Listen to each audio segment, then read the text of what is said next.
ان الحمد للہ والصلاة والسلام علی رسول اللہ۔ محترم سامعین و ناظرین، میں آج آپ لوگوں کے سامنے یہ بات رکھوں گا کہ حیا، شرم یہ کیا ہے۔ حیا جو ہے ایک عجیب و غریب اللہ کی طرف سے نعمت ہے انسان کے لیے، جس کے ذریعے انسان خراب سے خراب کام سے بچ جاتا ہے، برے سے برے حرکت سے، برے سے برے اعمال سے وہ بچ جاتا ہے۔ انسان کے پاس جب حیا ہوتی ہے، شرم ہوتی ہے، تو وہ زنا سے بچ جاتا ہے۔ جب وہ شرم کرتا ہے تو چوری سے بچ جاتا ہے۔ جب انسان کے اندر دل میں حیا ہوتی ہے تو وہ بد نظری سے بچ جاتا ہے۔ حیا کی فضیلت حدیث میں ہے، اور لوگوں کے اندر بھی، یہ ہندوستان جیسے ملک میں لوگوں میں بھی اس کی بہت زیادہ اہمیت ہے، اور لوگ اپنے دل میں اس کو مانتے ہیں۔ شرم آتی ہے، انسان اگر کوئی بھی برا کام کرے تو اس کو ایک شرم آتی ہے، حیا آتی ہے کہ یہ برا کام نہ کیا جائے۔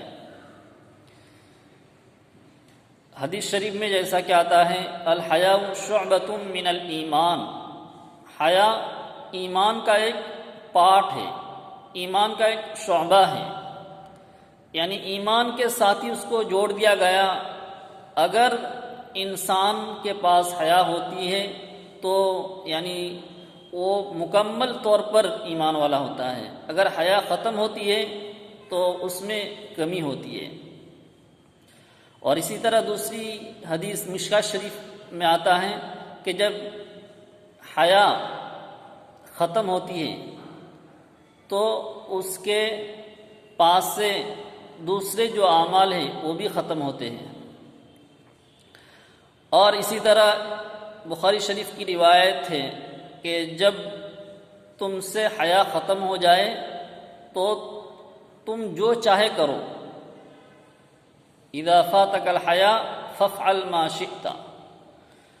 تو حیا جو ہے بہت بڑی چیز ہے، بہت بڑی نعمت ہے، یہاں تک کہ اگر انسان جو ڈرتا ہے وہ حیا کی وجہ سے، باپ ہے، اس کا بیٹا بن گیا، بیٹی بن گئی، اب اس کے بہت سارے رشتہ دار ہیں، اب وہ باپ بہت چپکے چپکے بہت خراب کام بھی کر لیتا ہے، لیکن باپ کی عزت اپنے بیٹے اپنی بیٹی کے دل میں اتنی ہو جاتی ہے تو باپ شرم محسوس کرتا ہے کہ میرے بیٹے اور بیٹی کو میرے ایسے ایسے حرکات، ایسے ایسے اعمال معلوم ہو جائے۔ اس کو یہ تو منظور ہوتا ہے کہ مجھے آگ میں داخل کر دیا جائے، آگ میں ڈال دیا جائے، لیکن اس کو یہ زیب نہیں دیتا ہے، یہ اچھا نہیں لگتا ہے کہ اس کے یہ برے حرکات اس کے بیٹے کو، اس کی بیٹی کو معلوم ہو جائے۔ اس لیے حیا کی بڑی اہمیت ہے۔